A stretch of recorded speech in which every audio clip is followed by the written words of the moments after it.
ఆంధ్రలో పోతే CM CM CM అని అరుస్తుంటారు, ఓట్లేరు కొడుకులు. ఏనా తెలంగాణలో ఉంటే మన పవన్ కళ్యాణ్ గట్లనే నాన్న బాధపడేది. చంపేం మనం, మిమ్మల్ని ఆంధ్ర వాళ్ళు మోసం చేసిరన్నా. నేను మస్తు బాధపడుతున్నా ఈ విషయంలో. అదే తెలంగాణ గడ్డ మీద మీరు పుట్టుంటే బ్యాచ్ మీరు సీఎం అయి ఉండేవాళ్ళు.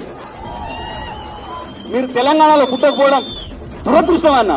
ఆంధ్ర వాళ్ళు మిమ్మల్ని మోసం చేసిర్రు.